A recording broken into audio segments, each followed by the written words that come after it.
This channel does not promote any violent, harmful, or illegal activities. All content provided by this channel is meant for an educational purpose only.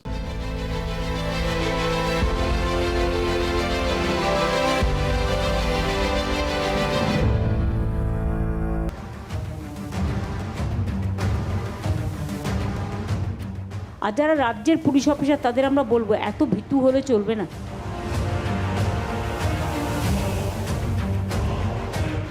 আর যারা রাজ্যের police officer তাদের আমরা বলবো এত ভীতু হলে চলবে না। তার মানে ওনার পুলিশ কাজ করছেন না, তো অনেক আগে হুমায়ুন কবিরই বলেছিল।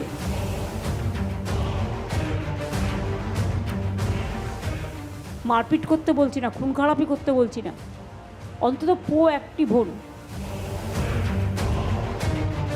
এমসিসি চালু হতে 2 মাস, এই 2 মাস উনি ছেড়ে দিন। পুলিশ যখন কথা শুনছে না,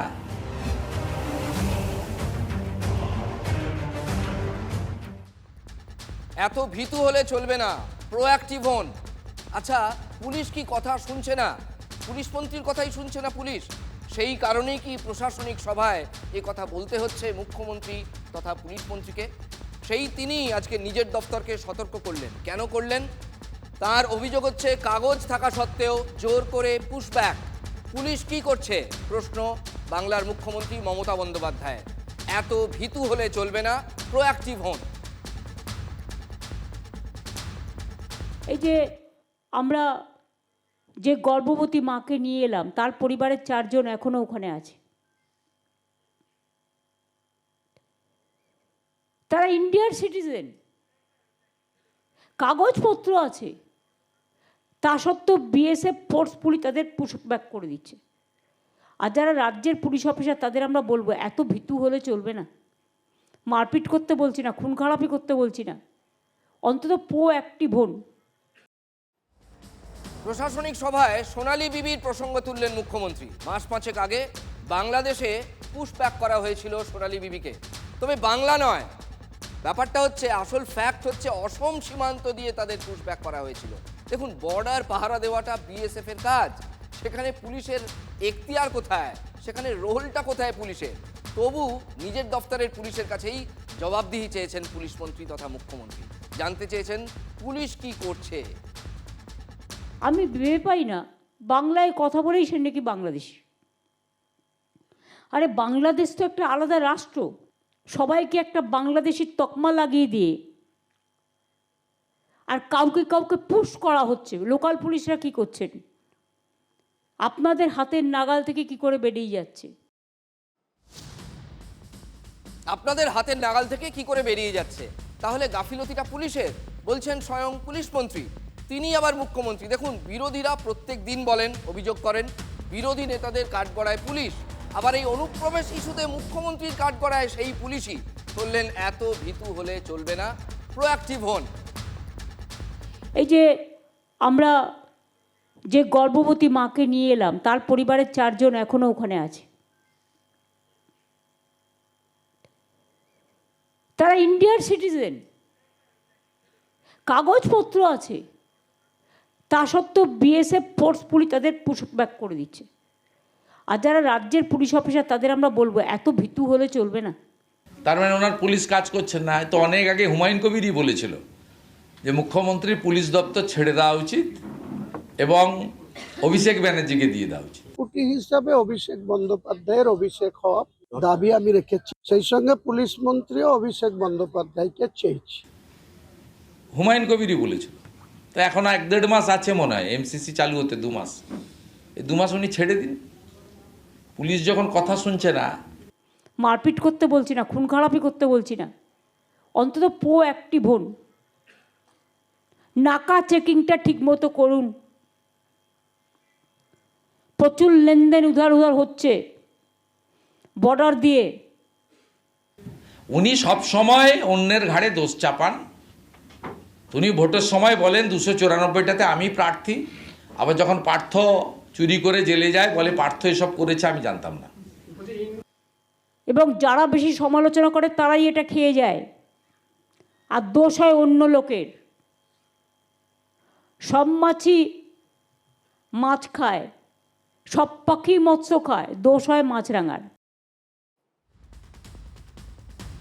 এটা হয়তো সুনির্দিষ্টভাবে মুখ্যমন্ত্রী মমতা বন্দ্যোপাধ্যায় সোনালী বিবির ক্ষেত্রে বলছেন, সেটা তো আদালতে তার বিচার হয়েছে, সেটা একটা স্বতন্ত্র বিষয় এবং সম্পূর্ণ ব্যতিক্রম। কিন্তু দেখুন, আমাদের বাংলার সীমান্ত দিয়ে, ভারত বাংলাদেশ সীমান্ত, বাংলায় যেগুলো পড়ে, যাদেরকে পুশব্যাক করা হয়েছে, আমরা ক্যামেরা নিয়ে সেখানে প্রতিদিন আপনাদের দেখিয়েছি, একেবারে উইঢিপি। আমরা মনে আছে আপনাদের, এখানে আমরা এই বড় পর্দায় দেখিয়েছিলাম, উইঢিপি যেমন করে বাংলাকে গ্রাস করে, ঠিক তেমন করে আমাদের এই সোনার সংসারে ঢুকে পড়েছে উইয়ের বাসা। আমাদের প্রশ্ন হচ্ছে যে রাজ্য প্রশাসন একটি ঘটনাকে দেখিয়ে কি রাজ্য প্রশাসন এটা বলতে পারবে যে বাদবাকি যে পুশব্যাকগুলো হয়েছে সেগুলো সব বেআইনি বা ইলেজিটিমেট? এমন একজন বয়স্ক ভদ্রমহিলার কথা আপনাদের শোনাবো, আগেও শুনিয়েছিলাম, কিন্তু আজকে যখন এই ডিবেটটা আবার নতুন করে মুখ্যমন্ত্রী তুললেন, এই আমাদের বাংলা দিয়ে যাদেরকে পুশব্যাক করা হয়েছে তাদের মধ্যে একাধিক মুখ এমন রয়েছে যারা ক্যামেরার সামনে আমাদের বলেছিলেন যে হ্যাঁ, আমরা আসলে বাংলাদেশি, এখানে লুকিয়ে চুরিয়ে এসেছিলাম, নানাভাবে বিবিধ কোথায় দালাল ধরে এসেছিলাম, আমরা এখানে লক্ষ্মীর ভাণ্ডার পেয়েছি, আমরা এখানে ভোট দিয়েছি। সুতরাং একটা ঘটনাকে দিয়ে বাকিটাকে জাস্টিফাই করা চলে না। শুনুন, আমি পিসিআরে আমার সতীর্থদের বলবো একবার সেই প্রবীণার কথা শোনাতে, যিনি বলেছিলেন, যিনি স্বীকার করেছিলেন হ্যাঁ তিনি বাংলাদেশি। আপনাদের বাংলাদেশে কোথায় বাড়ি? সাতক্ষীরা জেলা কেশোয়ার কাছে। আধার কার্ড, ভোটার কার্ড তৈরি করেছেন? ওই সবে করিলাম, ব্যাংকের অ্যাকাউন্ট করেছিলেন? ছিল। লক্ষ্মীর ভান্ডারে কত টাকা পেতেন? 500 টাকা পেতাম প্রথম, তারপরে এই কয়েকদিন 1000 টাকা দিল। ভোট 2 বার দিলাম। যে জলাঞ্জলির বা হতশ্রীর পাঁচালী মমতা বন্দ্যোপাধ্যায় প্রকাশ করেছেন, ওনার সরকারের প্রতি বর্ণ ধর্ম নির্বিশেষে সকলের আস্থা উঠে গেছে এবং একটা তীব্র প্রতিষ্ঠান বিরোধী হাওয়া পশ্চিমবঙ্গ জুড়ে বইছে। কখনো বলবেন না নো অ্যাক্টিভ, বলুন প্রো অ্যাক্টিভ। সকাল থেকেই কথাটা মাথায় রাখতে হবে, pro active, cool but pro active. এটা মাথায় রেখে ভালো করে কাজ করুন, সব ঠিক হয়ে যাবে। তাই তিনি এবারে রেডিমেড প্রচার কার্যক্রম করার জন্য এক্সটেনশনে থাকা মাননীয় মুখ্য সচিব মনোজ পন্তকে দিয়ে গত শুক্রবার তিনি কিছু নির্দেশনামা নামিয়েছেন ডিএম এবং বিডিওদের। অ্যাডমিনিস্ট্রেশনের কাজগুলো আমি অনুরোধ করব যে আপনারা প্লিজ দয়া করে কাজগুলো করুন, কারণ আপনারাই তো গভর্নমেন্টের ফার্স্ট ফেজ। বলতে হবে এই কাজ শুধুমাত্র রাজ্য সরকারই করছে। প্রচারের জন্য ব্যবহার করতে হবে লিফলেট, মাইক প্রচার আর মুখ্যমন্ত্রীর ছবি দেওয়া হোর্ডিং, এলাকায় এলাকায় দৃশ্যমান প্রচারের ব্যবস্থা। আমার পাড়া আমার সমাধান, তার মধ্যে আমরা 8,000 কোটি টাকা খরচা করছি। এর মধ্যে প্রায় 4,000-এর বেশি টেন্ডার হয়ে গেছে। এই কাজগুলোকে ইমিডিয়েট শুরু করে শেষ করতে হবে। এই প্রচার করে শিলাপোতার একটা কর্মযজ্ঞ শুরু হতে চলেছে, এইটা আমি পর্দাটা ফাঁস করলাম। 2026-এর বিধানসভা নির্বাচনের আগে বাংলায় সাঁই সাঁই করে প্রবল বেগে প্রতিষ্ঠান বিরোধিতার হাওয়া বইছে, অ্যান্টি ইনকামবেন্সি যাকে বলে, এটা দাবি করছেন রাজ্যের বিরোধী দলনেতা শুভেন্দু অধিকারী। সেই তিনি আজ শিলান্যাসের পর্দাফাঁস করলেন আর মুখ্যমন্ত্রী প্রশাসনিক সভায় বসে নিজের অফিসারদেরই হুঁশিয়ার করলেন, এক অর্থে চমকালেন। উন্নয়নে বাগড়া দিতেই স্যার, ঠিক ভোটের আগে এসআইআর, ঠিক ভোটের আগে শুরু করা হয়েছে অভিযোগ মমতার, যাতে ডেভেলপমেন্টের কাজ আটকে যায়। প্রকল্পের কাজ কিন্তু দ্রুত শেষ করতে হবে। মমতা বন্দ্যোপাধ্যায় তার অফিসারদের বলেছেন, আপনারা স্যারের কাজ করছেন, জানি আপনাদের উপর চাপ আছে, কিন্তু প্রকল্পের কাজে যদি থমকে যায় প্রকল্পের কাজ, মানে উন্নয়ন প্রকল্পের কাজ, তাহলে কোনো গাফিলতি বরদাস্ত করব না। আমি জানি বিডিওদের উপর প্রেশার পড়ছে, এসডিওদের উপর প্রেশার পড়ছে, এবং বিশেষ করে বিএলওদের ওপরেও প্রেশার পড়ছে, বিএলএদের ওপরেও প্রেশার পড়ছে। আপনারা দেখবেন সকলেই ওই কাজটাও করতে হবে, গভর্নমেন্টের ডেভেলপমেন্টের কাজও করতে হবে। এটা ইচ্ছা করেই করা হয়েছে, এমন একটা সময় চুজ করা হয়েছে যাতে ডেভেলপমেন্টটা স্টপ হয়ে যায়। আমার মনে পড়ছে এই ক্ষেত্রে এই প্রসঙ্গে কথাটা প্রণিধানযোগ্য। 2019 লোকসভা ভোটের আগে নরেন্দ্র মোদী প্রধানমন্ত্রী তিনি এই রাজ্যে এসে বলেছিলেন যে আমি যা টাকা দেওয়ার বাংলার সরকারকে দিই, আপনাদের এখানে অপপ্রচার করা হয়, আপনাদের এখানে তৃণমূল সরকার অপপ্রচার করে, এটা মোদীর ভাষণে ছিল। আসলে তৃণমূল হচ্ছে উন্নয়নের স্পিড ব্রেকার। ওই গাড়ি গেলে যেমন বাম্পার থাকে না, 3-4টে বাম্পার পরপর থাকলে দেখবেন ঘিঞ্জি এলাকায় এরম থাকে, যেখানে জনবসতি বেশি, বাচ্চারা রাস্তার উপর খেলে বেড়ায়, সংকীর্ণ রাস্তা, সেখানে গাড়ির স্পিড ব্রেকিংয়ের জন্য বাম্পার দেওয়া হয়। বড় রাস্তাতেও অনেক জায়গায় থাকে। এই যে স্পিড ব্রেকার টার্মটা ব্যবহার করেছিলেন, এটাকে ঘুরিয়ে ওই কথাটা ব্যবহার করলেন না, কিন্তু এসআইআরকে সেইটা বলেই দেগে দিলেন মমতা বন্দ্যোপাধ্যায়, যে ভোটের 3 মাস আগে ইচ্ছে করে এসআইআর করা হয়েছে, সামনে ভোট, সেই কারণেই দ্রুত কাজ শেষ করতে অফিসারদের তিনি তাড়া দিচ্ছেন, উন্নয়নের পথে বাগড়া দিচ্ছে এসআইআর। এটা বড় ডিবেটেবল একটা ইস্যু, মুখ্যমন্ত্রীর অভিযোগ। অথচ বলুন, পশ্চিমবঙ্গ সহ 12টা রাজ্যে এসআইআর চলছে, কোনো জায়গার মুখ্যমন্ত্রী কি বলেছেন যে আমাদের এখানে উন্নয়নযোগ্য এসআইআরের জন্য থমকে গেছে? সেখানেও কি উন্নয়ন থমকে যাচ্ছে? প্রশ্ন তুলছে বিজেপি। রাজনীতির তরজার মধ্যেই বাংলায় আসছেন আরও 5 বিশেষ অবজারভার, মানে স্পেশাল অবজারভার। সেখানেও কিন্তু তৃণমূল প্রশ্ন তুলছে। শুনুন কি প্রশ্ন। আনপ্ল্যান্ড, সার্ভার কাজ করছে না, বিএলওদের রাত 10টার পরে থ্রেট করা হচ্ছে, বিডিওদের ঘুমোতে দেওয়া হচ্ছে না, এসডিওদের ঘুমোতে দেওয়া হচ্ছে না, প্রেশারের ওপর প্রেশার। বাংলায় প্রায় 41 জন মারা গেছে, 3 জন বিএলও মারা গেছে, 15 জন হসপিটালে আছে। এটা কেন? এটা তো সেই বিরোধীদের দাবিকে মান্যতা দিচ্ছে যে তড়িঘড়ি করে করা হচ্ছে। মানুষকে সুবিধা করতে দেওয়া হচ্ছে। আজ থেকে 20 বছর আগে যা ছিল, ডিজিটাল তো ছিল না, আজকে ডিজিটাল অনলাইন সব কিছুই হয়েছে, যে মানুষকে কারো কতটা বেশি সুবিধা করে দেওয়া হয় সেটাই করা হচ্ছে। এর সঙ্গে তাড়াহুড়োর কিছু নেই। হাল্লা চলেছে যুদ্ধে, অর্থাৎ শুনে হাল্লার রাজার হাঁকা হাঁকি, উড়ে গেল প্রাণের পাখি। ওই হাল্লার রাজা যে গুপি গাইন বাঘা বাইনে ছিল, সেই ধরনের আচরণ করছে এই জাতীয় নির্বাচন কমিশন। ডিএফ এবং 1 শ্রেণীর বিডিওরা, এইআরওরা, তারা যে ম্যাল প্র্যাকটিসেস করেছেন, এটা সবচেয়ে বড় দুর্নীতি বলে আমার মনে হয়েছে। ইলেকশন কমিশনও প্রথমটা লাটাইতে একটু সুতো ছেড়ে দিয়েছিল, এখন গুটাচ্ছে আস্তে আস্তে। যত দিন যাবে যন্ত্রণা বাড়বে। লাটাই গুটোচ্ছে কমিশন, তাতেই যন্ত্রণা বাংলার শাসক দলের। খোঁচাটা দিচ্ছেন রাজ্যের বিরোধী দলনেতা। আর মুখ্যমন্ত্রী বলে দিয়েছেন যে উন্নয়নে বাগড়া দিতেই এই সময় ভোটের ঠিক আগে এসআইআরকে চালু করা হয়েছে এই রাজ্যে। এটা ইচ্ছা করেই করা হয়েছে, এমন একটা সময় চুজ করা হয়েছে যাতে ডেভেলপমেন্টটা স্টপ হয়ে যায়। এসআইআরটাকে একটা বিরাটভাবে ইস্যু তৈরি করতে চাইছে। ভোটার লিস্টের নামে এনআরসি করার প্ল্যান চলছে। এসআইআর আগেও হয়েছে, আগেও উন্নয়ন হয়েছে, এখনও এসআইআর হচ্ছে, এখনও কি না উন্নয়ন হচ্ছে দেখতে পাচ্ছেন। এবং সারা দেশ জুড়েই এসআইআর হচ্ছে, তার মানে কি সারা দেশ জুড়ে উন্নয়নটাকে বন্ধ করে রাখা হয়েছে? এটা ইচ্ছা করেই করা হয়েছে, এমন একটা সময় চুজ করা হয়েছে যাতে ডেভেলপমেন্টটা স্টপ হয়ে যায়। কিন্তু ডেভেলপমেন্টের কাজটা হচ্ছে কন্টিনিউয়াস প্রসেস, কোনো কাজেই যেন গাফিলতি না হয়। উন্নয়ন তো কিছুই করেননি। এখন এসআইআর এর নাম দিয়ে ভোটের যখনই যাচ্ছেন, সামনে আর দোরগোড়ায় ভোট এসছে যে উন্নয়ন হয়নি, কারণ এসআইআর হয়েছে বলে। এসআইআর তো সবে হচ্ছে, তার আগে উন্নয়ন কি হয়েছে? সবার নাগরিকদের ভোট কেটে দিতে হবে, আর ভোট কেটে ডাবল ইঞ্জিন সরকারকে জেতাতে হবে, এটাই কি লক্ষ্য? সব বদরক্ত আস্তে আস্তে বেরোতে শুরু করবে। Wait and see, wait and see. আগামী 4 সপ্তাহ হরি বল।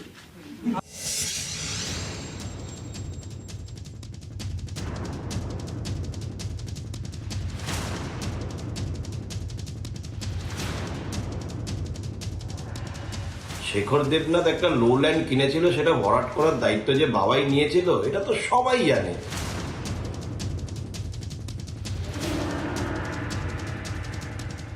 মিথ্যে, আমার অডিও কোথাও শোনা যাচ্ছে না। দেখান না, আমার অডিও শোনা যাচ্ছে। এটা মান সম্মান হানি করার চেষ্টা করা হচ্ছে।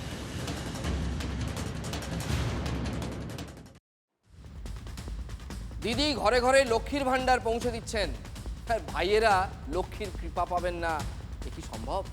হাতে হাতে বসত করে লক্ষ্মী, বান্ডিল বান্ডিল টাকা। ওই যে বলে না, বাণিজ্যে বসতেই লক্ষ্মী। এই যে স্টিল ছবিগুলো দেখছেন, পাত্র মিত্র এখানে যাদের দেখছেন তারা সবাই তৃণমূলেরই, সেটা বলে না দিলেও চলে। আজকাল লোকে বলার আগেই ধরে নেয়। বাংলার এই বাস্তবতার কথা বলেই এক্স হ্যান্ডেলে খোঁচা দিয়েছেন রাজ্য বিজেপির প্রাক্তন সভাপতি সুকান্ত মজুমদার। সিন্ডিকেট, দাদাগিরি, তোলাবাজি তৃণমূলের প্রকৃত শিল্প। তৃণমূলের সুপ্রিমোও জানেন দলের তোলাবাজি এবং সিন্ডিকেটের কথা। তিনিই তো বলেছিলেন যে কাটমানি নিয়ে থাকলে ফিরিয়ে দিন। প্রকাশ্যে শাসন করেছেন, বহুবার ধমক দিয়েছেন, কিন্তু বন্ধ যে করতে পারেননি এই কালচার, সুকান্তর আজকের একটি অডিও পোস্টে সেটা ক্লিয়ার হয়ে গেছে। শুনুন, আপনিও এক বাক্যে মানবেন।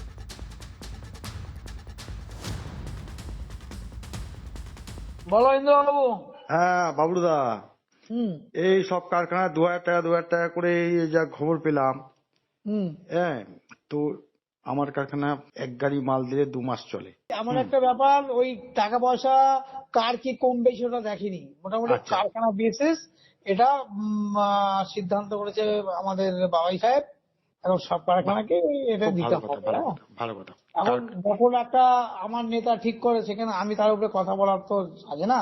এই চাপ আমি আর নিতে পারছি না দাদা। আমার তোমরা যে সিস্টেম শুরু করছো, এক এক সময় এক একটা সিস্টেম শুরু করছো, এক সময় কারখানা কেড়ে নিচ্ছ, আবার কারখানা দিচ্ছ, আবার এক একটা নিয়ম তৈরি করছো, আমার দরকার নেই দাদা। হ্যাঁ, আমি চাষবাস করে খাবো দাদা, খুব শান্তিতে থাকবো, কোনো দরকার নেই দাদা। বাবাইয়ের সাথে কথা বলে ব্যাপারটা নিয়ে বাবাইদা আমাকে তো দেখা করে বললো, যেহেতু তুমি তো আমার পাড়ার জনপ্রতিনিধি, তুমি প্রথম তো এই সিস্টেমটা তৈরি করেছো। হ্যাঁ, তুমি আমার 2টো কারখানা আছে, যাকে খুশি তুমি তাকে দিয়ে করো। অডিওয়ে বাবাইয়ের নাম বারবার শোনা যাচ্ছে। কারখানা পিছু যে 2000 টাকা করে দিতে হবে, এটা ওই বাবাইদাই নাকি ঠিক করে দিয়েছেন। কে বাবাই? ঘোলার বিলকান্দা, মানে আমাদের উত্তর শহরতলি সোদপুর ঘোলা, সেই ঘোলার বিলকান্দা 1 পঞ্চায়েতের উপপ্রধান তিনি। ভালো নাম প্রবীর দাস। তৃণমূলে তার আর একটা পোর্টফোলিও আছে, যুব তৃণমূলের সভাপতি। অভিযোগ তুড়ি মেরে উড়িয়ে দিয়েছেন এই যুব নেতা। শেখর দেবনাথ একটা লোল্যান্ড কিনেছিল, সেটা ভরাট করার দায়িত্ব যে বাবাই নিয়েছিল, এটা তো সবাই জানে। ছবিতে কি আমাকে টাকা নিতে দেখেছেন? এই কল্যাণী হাইওয়ে দুধারে যত জমি ভরাট হচ্ছে, এই ভরাটের কাজ তো তৃণমূল কংগ্রেসের কর্মীরা নেতারা করছে। তো আমি আগেও বলেছি, আজও বলছি। মিথ্যে শোনা যাচ্ছে। আমার অডিও কোথাও শোনা যাচ্ছে না, দেখান না আমার অডিও শোনা যাচ্ছে। মান সম্মান হানি করার চেষ্টা করা হচ্ছে, সবই জানি। কারখানার মালিকদের থেকে একটা মাসিক 2000 টাকা নেওয়ার যে একটা কথা শোনা যাচ্ছে, অ্যামাউন্টটা শুনতে হয়তো অনেক কম লাগছে, কিন্তু ওই অঞ্চলে 500-র অধিক কারখানা রয়েছে। সেখান থেকে যে টাকা উঠছে, সে টাকা যে ফিক্স একটা ধরে বেঁধে দেওয়া হয়েছে ছোট থেকে বড় ব্যবসায়ীদেরকে, সেটা আজকে এই অডিওতে পরিষ্কার হয়ে গেল। যে সদস্য তো বাবাইয়ের নাম নিয়ে বলছি। আপ টু বোটঘর থেকে ভাটপাড়া অবধি আমিও দায়িত্ব নিয়ে বলে রাখলাম, এই ইন্ডাস্ট্রিয়ালে যে 500-র ওপরে যে কারখানা আছে, কোনো একজন কারখানা মালিক যদি, একটা কারখানা মালিক যদি বলে দিতে পারে যে বাবাই কোনো ইন্ডাস্ট্রিয়ালের মালিকের কাছ থেকে 1 টাকা নিয়েছে, 1 টাকা চেয়েছে বা নিয়েছে, আমি যে সাজা দেবে আমি মাথা পেতে নেব। এইভাবে যদি একের পর এক কলকারখানাগুলোকে চাপ দেওয়া হয়, যে মাসিক একটা বেঁধে দেওয়া হয় 2000, 5000, 10,000 করে, তাহলে তো এই কলকারখানাগুলো বন্ধ হবেই। আগামী দিন যদি এখানে কোনো একটা কারখানা বন্ধ হয়ে যায়, সেটার দায়িত্ব কি তৃণমূলের কেউ নেবে? এটা মিথ্যে এবং পুরোপুরি ভিত্তিহীন। আপনাদের সবচেয়ে আরও বড় হবে, আপনারা যান কারখানায় গিয়ে ভিজিট করে বলুন যে এরকম আমাকে চেনে নাকি। অর্ধেক মানুষ চেনেই না আমাকে, আমার কোনো মালিকের সঙ্গে যোগাযোগই নেই। আপনারা দেখুন না। প্রথমত যেসব ফটো অডিও ভাইরাল হয়েছে, সেগুলো তৃণমূল কংগ্রেসের কেউ ভাইরাল করা ছাড়া অন্য করার পক্ষে সম্ভবই না। দলের লোক কি লোক আমি সেটা বলতে পারবো না, কি লোক, যারা করছে তারা করতে পারবে না। সব সামনে আসবে, সত্যতা কোনোদিনও ঢাকা থাকে না, প্রমাণ হবে। সুকান্তর এক্স হ্যান্ডেলে পোস্ট করা ছবিতে উপপ্রধানকে দেখা যাচ্ছে। বোঝার সুবিধার্থে, মানে আপনাদের বোঝার সুবিধার্থে আমরা সেটা মার্ক করে দিয়েছি, চিহ্নিত করে দিয়েছি। ছবিতে বিলকান্দা 1-এর প্রধানের স্বামী পাপন দাসকেও দেখা যাচ্ছে। লেন্সবন্দি হয়েছেন ব্যবসায়ী শেখর দেবনাথও। এরপরও উপপ্রধান যদি সবটাই মিথ্যে বলে উড়িয়ে দেন, তাহলে সত্যটা কি? প্রধানের স্বামী খাতে যেটা টাকার কথা বলছেন, সেটা তাদের সঙ্গে ব্যবসায়িক রিলেশন। হ্যাঁ, তারা পাপন দাস, সে দীর্ঘদিন ধরে তার সঙ্গে ব্যবসা করে। তাদের সব যেসব লেবার মিস্ত্রি কাজবাজ করে সেসব ব্যবসা বাণিজ্য করে, ঠিকাদারি ব্যবসা। এবার ওই পাপনদার সঙ্গে ওই মালিকের ব্যবসা। মালিকের নাম উনি দেবরূপায়ণের, ওনার শেখর দেবনাথ, ওনাদের কন্যা মাধবপুরে ওনার কাজ, সেখানকার ব্যবসা। তাও এটা প্রধানের স্বামী যেটা বলছে, প্রধান হওয়ার আগে অনেক দিন আগে থেকেই ব্যবসা ওনার, বহুদিন, আমি যেটা শুনলাম 8-10 বছর ধরে ব্যবসা। শুনলেন তো, ব্যবসায়িক লেনদেনকে নাকি তোলাবাজি বলে চালিয়ে দেওয়া হচ্ছে। আর এই অডিও ক্লিপ, সেটা কি এআই দিয়ে তৈরি? এআই এর ঘাট দিয়ে চালিয়ে দেবেন যারা অভিযুক্ত? যদিও অডিও ক্লিপটি যে ভুয়ো সে দাবি কিন্তু করছেন না উপপ্রধান, শুধু বদনাম করতেই নাকি ব্যবসায়িক লেনদেনকে তোলাবাজি বলে দেখে দেওয়া হচ্ছে, মানে ষড়যন্ত্র। উত্তর শহরতলির ঘোলায় অকারণ রাজনৈতিক দল ঘোলা হচ্ছে এই ব্যাপারটা নিয়ে। আচ্ছা, এক গলা জলে দাঁড়িয়ে যদি কেউ এই কথা বলেন, কেউ বিশ্বাস করবে? এ তো একজনের থেকে টাকা নেওয়ার ফটো দেখা যাচ্ছে, সারা বাংলা জুড়ে একের পর এক কলকারখানা বন্ধ হয়ে যাচ্ছে, আর ওরা এদিকে মানসিক চাপ সৃষ্টি করছে। উপপ্রধান এই যে 23 সালে হয়েছে, তারপর থেকে বা তার আগে আমি এই পঞ্চায়েতের পূর্তের সঞ্চালক ছিলাম, যদি কোনোদিনও কোনো মালিক যদি বলে দিতে পারে যে বাবা এদের 1 টাকা নিয়েছে, যে সাজা দেবে আমি সে সাজা মাথা পেটে নেব। তৃণমূল কংগ্রেসের বিধায়কের ছেলে, বিধায়ক নিজেও সামনে না এসে ছেলেকে দিয়ে এই হাইওয়ের ধারে যত জমি ভরাট, যত কারখানা থেকে টাকা উঠছে, যত বার থেকে টাকা উঠছে, সব তো তুলে নিজের ভাগটা বুঝে নিয়ে যাচ্ছে। যেখানেই বুঝতে পারছে না সেখানেই উনি পৌঁছে যাচ্ছে।